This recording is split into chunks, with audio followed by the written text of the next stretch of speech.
विघ्नहर्ता श्री गणेश, श्री गणेश, श्री गणेश। विद्यापति को जब पता चला कि ललिता को कबीले से निष्कासित कर दिया गया है तो उसने विनती की।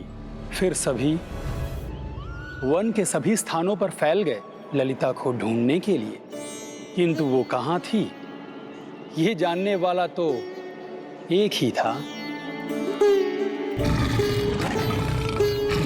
बाघा, किसी को ज्ञात हो या ना हो, तुम्हें अवश्य ज्ञात है कि ललिता कहाँ है।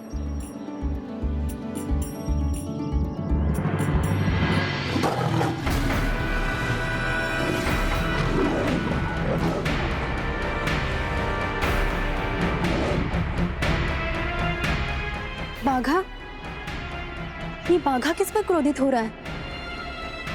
बाघा, तुम्हें अवश्य ज्ञात है, कहाँ है ललिता? क्या हुआ बाघा?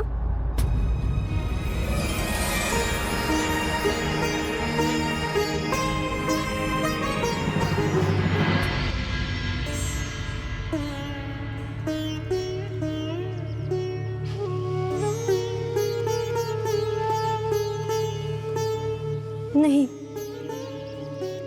फिर ये मेरा भ्रम है, ये आप नहीं है। क्या हुआ ललिता, कहाँ जा रही हो?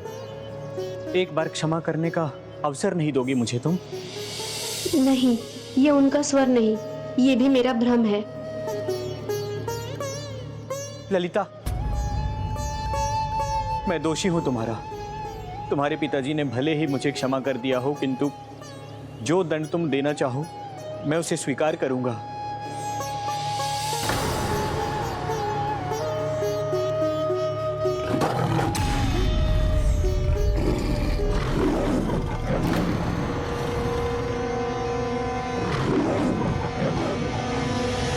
बाघा, क्या ये वास्तव में है यहाँ?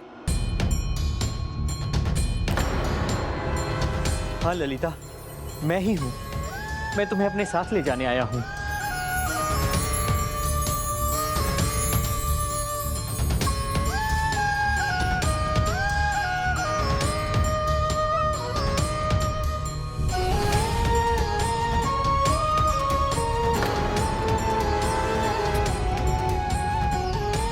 मैं विवश हूं ललिता, अगर मैं तुम्हें साथ ले जा सकता तो अवश्य ले जाता। अब क्यों आए हैं आप यहाँ? आप यहाँ से जाते समय मुझे ही नहीं बल्कि मेरी कोख में पल रही संतान को भी छोड़ के गए थे। संतान? मेरी संतान? हाँ,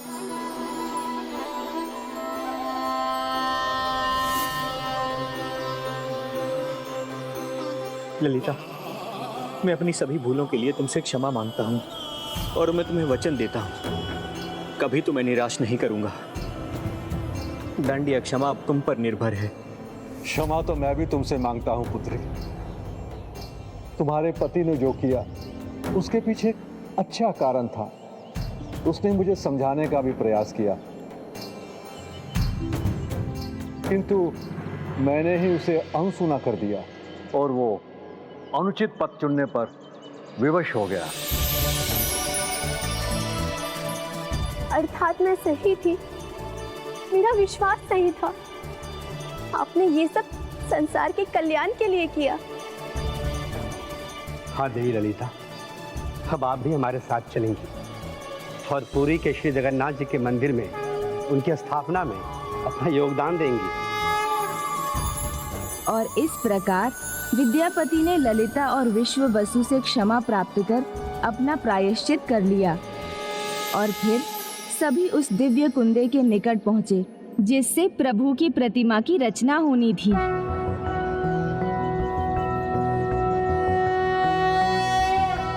नारायणाय सुरमंडन मंडनाय, नारायणाय सकल स्थिति कारणाय, नारायणाय भवभीति निवारणाय, नारायणाय प्रभवाय नमो नमस्ते। जय जगन्नाथ, जय जगन्नाथ, जगन्नाथ श्री नीलमाधव की जय, जय जगन्नाथ प्रभु नीलमाधव की जय। जय जगन्नाथ प्रभु माधव की, प्रभु जगन्नाथ जी की, प्रभु जगन्नाथ जी की, प्रभु जगन्नाथ जी की, प्रभु जगन्नाथ जी की, प्रभु नील माधव की।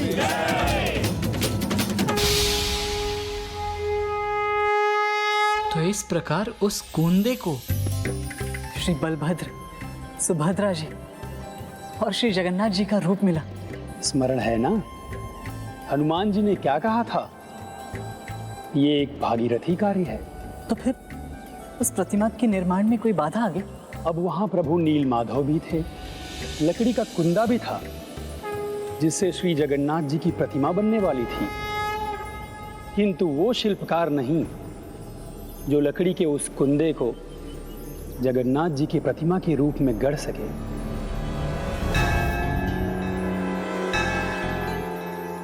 कोई प्रभु के श्री विग्रह को देख पाने में असमर्थ था।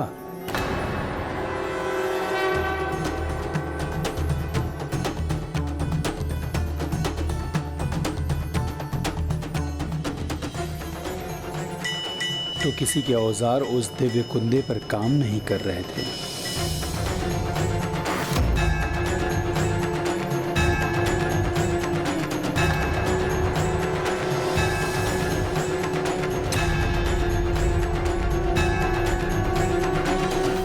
आपने तो मेरी जिज्ञासा और बढ़ा दी।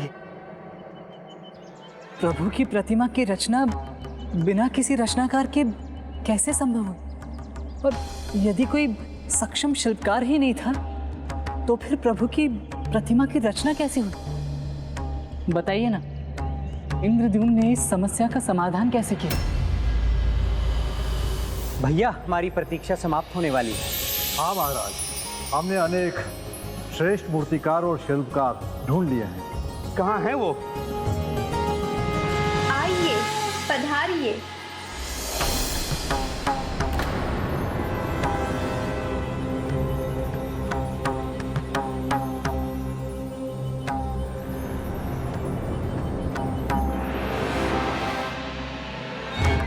क्या आप में से कोई नहीं जो इस कुंद से प्रभु की प्रतिमा गढ़ सके?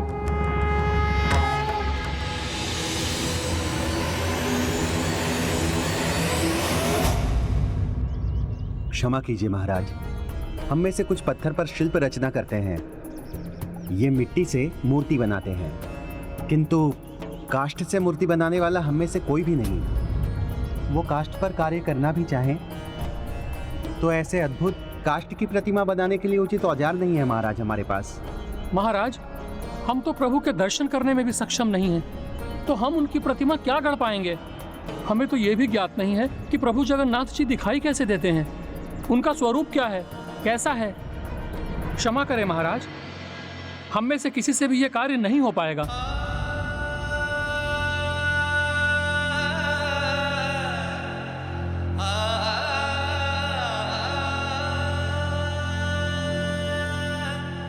आपने उचित कहा कपिल, ये महान कार्य तभी संपन्न होगा जब प्रभु की इच्छा होगी। समय कितना भी लगे, हम प्रतीक्षा करेंगे।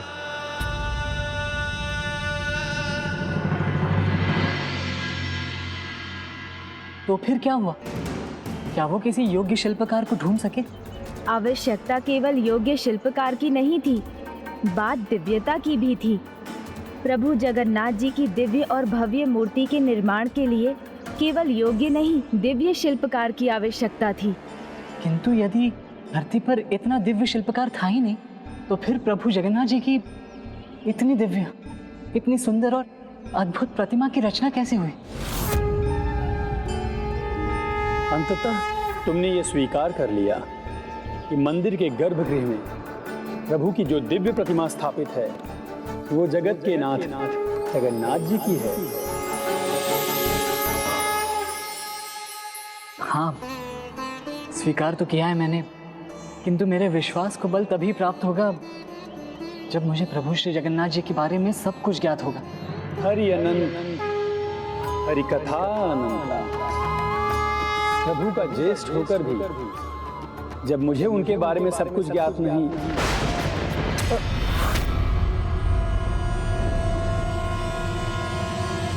मेरा अर्थ है बलभद्र, बलराम जी,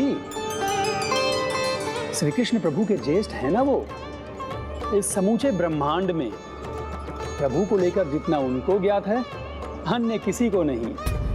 किंतु अभी प्रभु जगन्नाथ जी के बारे में उन्हें भी सब कुछ ज्ञात नहीं है। एक साधारण भक्त होने के नाते मुझे उनको लेकर जो भी ज्ञात है तुम्हें सब बताऊंगा।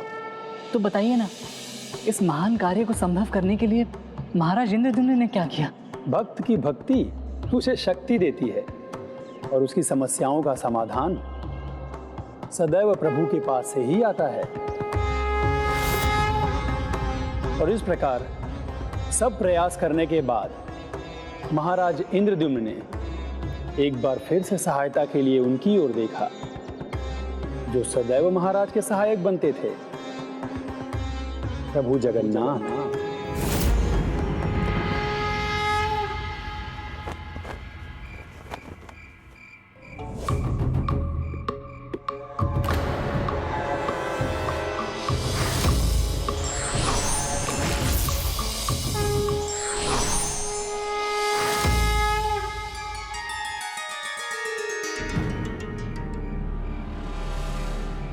प्रभु, आपका काज अधूरा है तो मेरे नेत्रों में नींद कहाँ से आएगी? आपकी प्रतिमा का निर्माण होने तक मेरा हृदय इसी प्रकार व्याकुल रहेगा। कदाचित प्रभु के पास जाने से ही मुझे शांति का आभास हो और प्रभु काज करने का कोई मार्ग सूझे।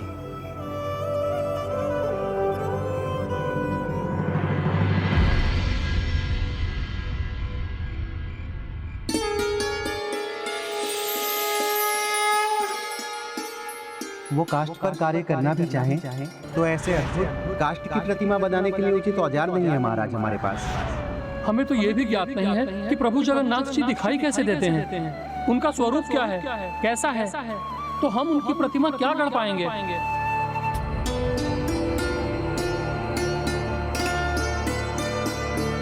प्रभु, भक्त की विनती सुनिए, मुझे उचित मार्ग दिखाइए, कोई संकेत दीजिए प्रभु।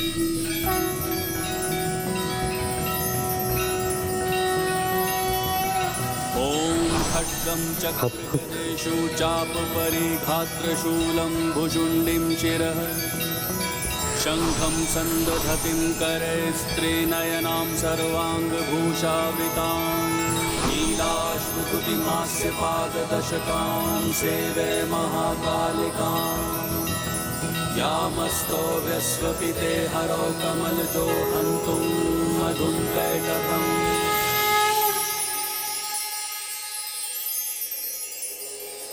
प्रभु, मैं धन्य हो गया आपके स्वरूप के दर्शन पाकर।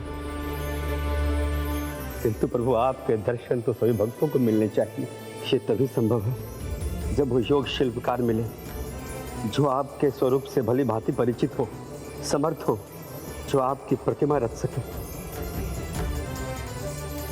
प्रभु, आपके शरण में हूँ, सदा की भांति मेरा मार्गदर्शन कीजिए प्रभु।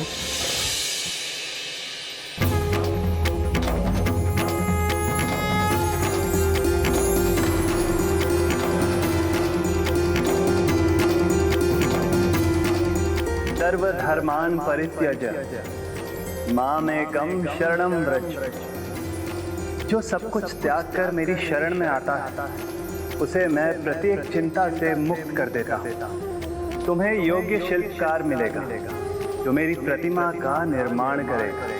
कल सूर्यास्त से पहले जब वो स्वयं तुम्हारे पास आएगा तब तुम्हारा कर्तव्य होगा उसे पहचान कर अपने मन की शंका को दूर कर उसकी योग्यता पर विश्वास करना।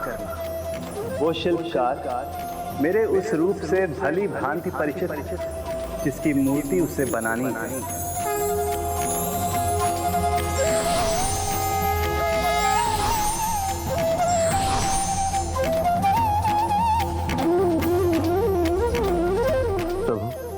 मैं उन शिल्पकार को पहचानूंगा कैसे? कि कैसे जानूंगा कि वो वही शिल्पकार हैं जिन्हें आपने भेजा है? व्यक्ति का आचरण उसके व्यवहार और उसकी योग्यता परीक्षा के परिणाम से ही ज्ञात होती है। तुम्हें भी उस शिल्पकार की परीक्षा लेनी होगी। कैसे परीक्षा प्रभु? तुम्हें उनसे 2 कार्य करने के लिए कहना होगा। क्या कार्य प्रभु?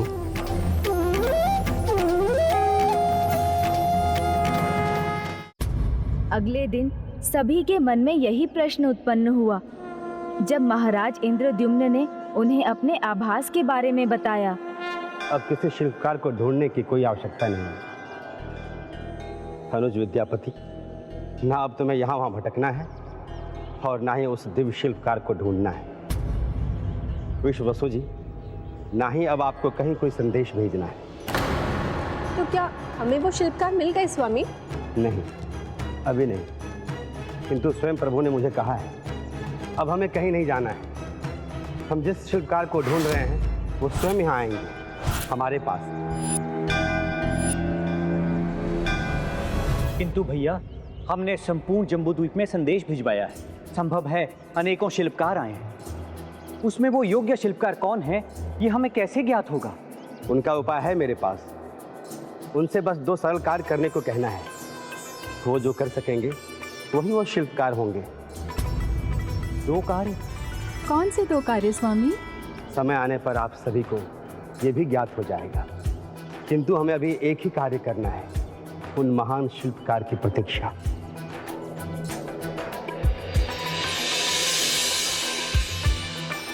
भैया,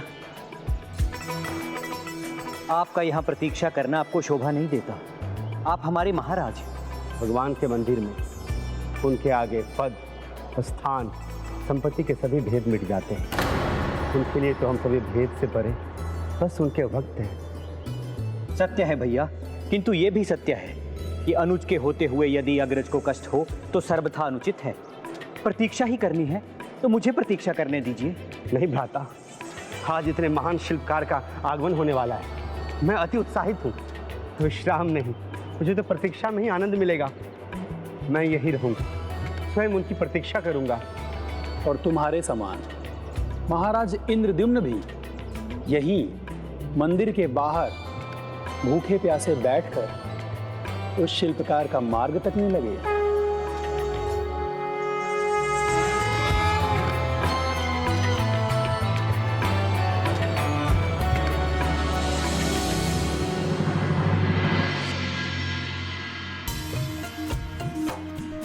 भैया, ये शिल्पकार नहीं है, ये तो पुष्प एकत्र कर लाने वाले हैं।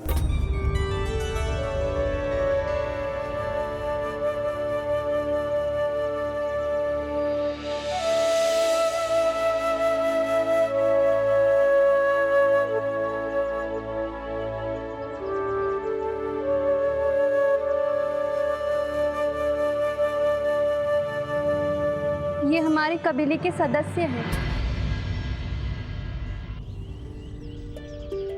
महाराज, सूर्यास्त होने को आया किंतु कोई शिल्पकार नहीं आया। किंतु सूर्यास्त अभी हुआ नहीं है, वो अवश्य आएंगे। विश्ववसु जी, विश्वास रखिए, मेरे प्रभु ने जो कहा है वो तो होके ही रहेगा। स्वामी, अपने भक्त से इतनी प्रतीक्षा क्यों करवा रहे हैं आप? ये प्रतीक्षा नहीं, भक्त के अटूट विश्वास की परीक्षा है। जिस प्रकार सूर्यदेव को चमकने के लिए स्वयं तपना पड़ता है और तभी वो संसार को प्रकाशित कर पाते हैं, उसी प्रकार राजा इंद्रद्युम्न को विश्वास की अग्नि परीक्षा में तपकर दृढ़ता के साथ बाहर निकलना है। इस परीक्षा में खरे उतरने पर ही वो मेरी प्रतिमा का निर्माण करवा सकेंगे, अन्यथा ये समय मेरी प्रतिमा के निर्माण और स्थापना का उचित समय नहीं। ये तो तभी ज्ञात होगा जब समय रेत के समान उसके हाथ से फिसलने लगे।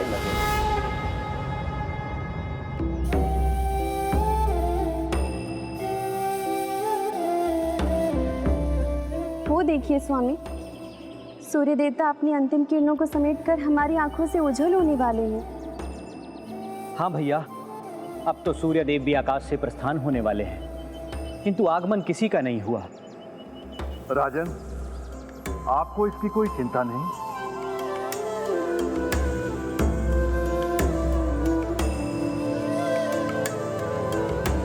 स्वामी देखिए, कोई आ रहा है।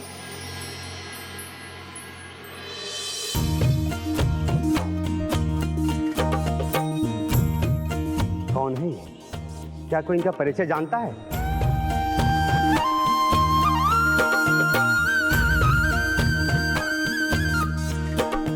प्रणाम, आपका स्वागत है। क्या आप काष्ठ शिल्पकार हैं? हाँ राजन, जैसे ही मैंने सुना कि आप मुझे ढूंढ रहे हैं, दूर स्थित अपने नगर से चलकर सीधा यहाँ आ गया। आपके कार्य के लिए मैं सर्वथा योग्य हूँ। व्यक्ति का आचरण उसके व्यवहार और इसकी योग्यता परीक्षा के परिणाम से ही ज्ञात होती है। क्या हुआ राजन, क्या आपको मेरी योग्यता पर विश्वास नहीं? एक कलाकार भूखा प्यासा रह सकता है, किंतु अपनी कला और योग्यता का अपमान नहीं सह सकता है। यदि मेरी योग्यता आंकने के लिए आपके मन में मेरी परीक्षा लेने का विचार है, तो ये मुझे स्वीकार नहीं। शिल्पकार,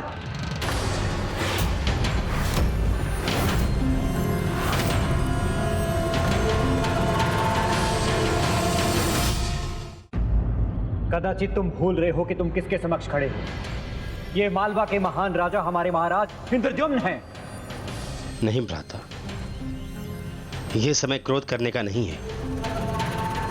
जैसा कि मैंने कहा था कि मंदिर में हम सभी भगवान के साधारण भक्त हैं। जिस प्रकार सुख व्यक्ति के आचरण की परीक्षा लेता है और दुख व्यक्ति के धैर्य की, उसी प्रकार योग्यता भी व्यक्ति के सामर्थ्य की बार बार परीक्षा लेती है, जिसके परिणाम स्वरूप ही उसके प्रति दूसरों का विश्वास जागता है।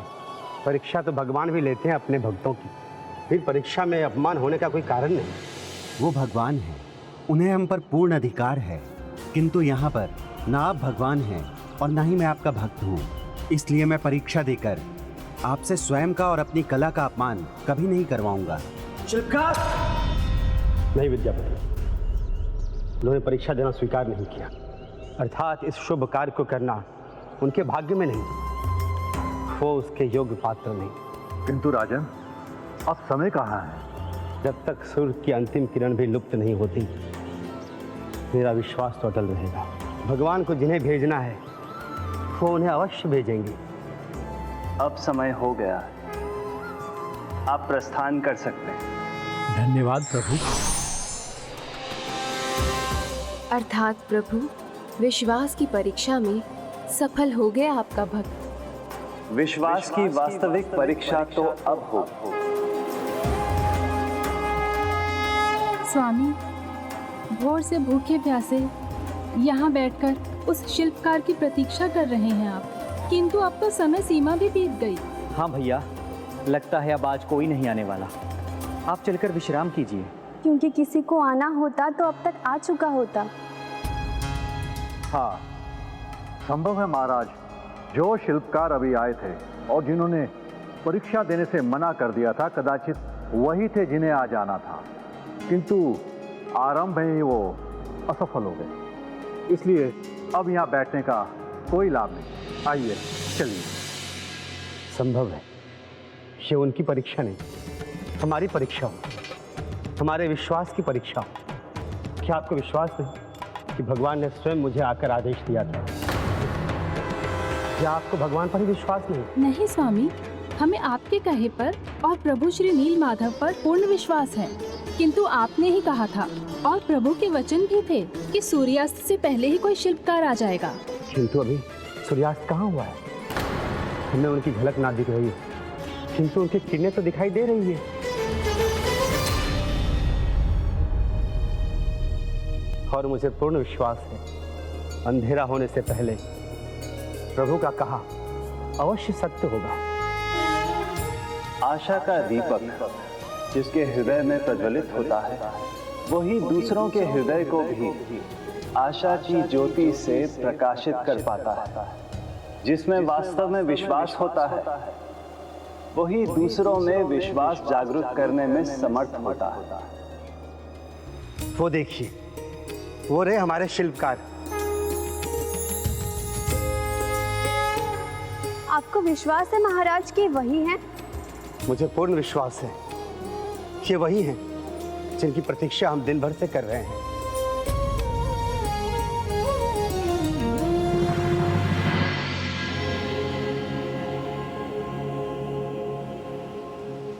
कितने वृद्ध हैं ये। लगता है जैसे इनकी धमनियों में रक्त का बहाव तो है, किंतु इन्हें ये शक्ति प्रदान नहीं करता। महाराज, ये तो अपने औजारों का भार भी कठिनाई से उठा रहे हैं। रुकिए, मैं सहायता करता हूँ। दीजिए, मैं सहायता करता हूँ। स्वामी, ये प्रभु की भव्य प्रतिमा कैसे बना पाएंगे?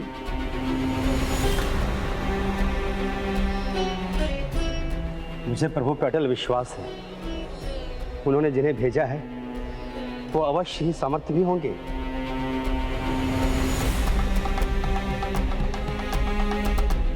प्रणाम राजन। प्रणाम।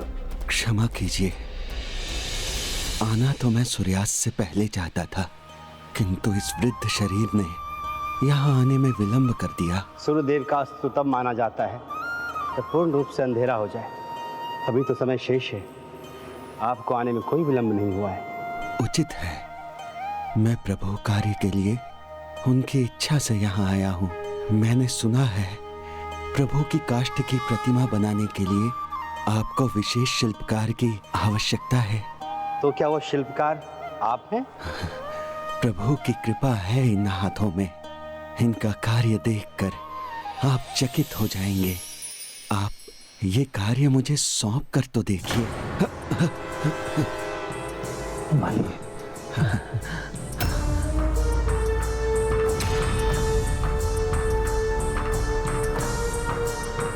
ये वो शिल्पकार कैसे हो सकते हैं जो स्वयं को भी नहीं संभाल पा रहे हैं और न अन्य किसी वस्तु को?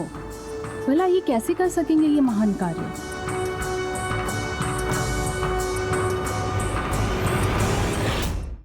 शरीर वृद्ध हुआ है, दुर्बल हुआ है, मानता हूं, किंतु मेरा कौशल वो तो आयु के साथ और भी बढ़ा है।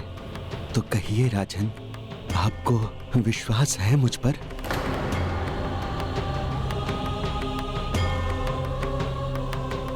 क्या ये महत्वपूर्ण कार्य मुझे सौंपेंगे?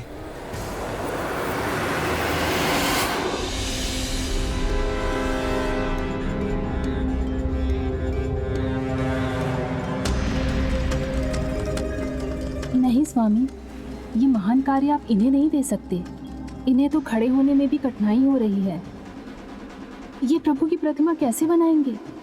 और इनकी आयु तो देखिए आप, प्रतिमा बनाने में न जाने कितना समय लग जाएगा। और इन्हें देख के तो लगता है कि इनके पास अधिक समय नहीं है।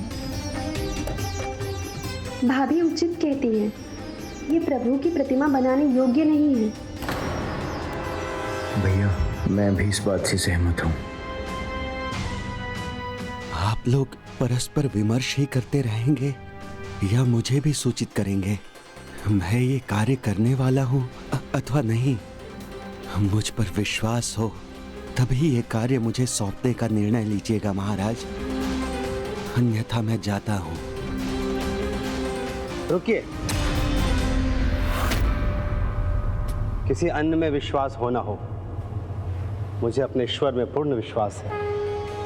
और यदि उन्होंने आपको यहाँ भेजा है, ये शुभ कार्य आपके ही हाथों से होगा। किंतु आपको कार्य सौंपने से पहले आपको मुझे परीक्षा देनी होगी। परीक्षा लेने में आपको हिचकिचाने की कोई आवश्यकता नहीं, और ना ही परीक्षा देने में मुझे कोई संकोच है। परीक्षा से ही आपका विश्वास जागृत होगा, ये कार्य मैं सफलतापूर्वक कर सकूं, और मुझे भी विश्वास होगा कि मैं स्वयं को प्रमाणित कर इस कार्य को करने का अधिकार अर्जित किया है। तो कहिए राजन, क्या परीक्षा देना है मुझे? जो मुझे अपने मन की दृष्टि से देख ले, वो योग्यता की प्रथम सीढ़ी को पार कर लेगा। इसलिए तुम उनके नेत्रों पर वस्त्र पट्टी बांधकर उन्हें मेरे विग्रह तक पहुंचने के लिए कहना। आपको बिना मार्गदर्शन के स्वयं ही उस स्थान पर पहुंचना होगा जहां प्रभु विग्रह और दिव्य कुंदा रखा है, जिससे प्रभु की प्रतिमा का निर्माण होगा।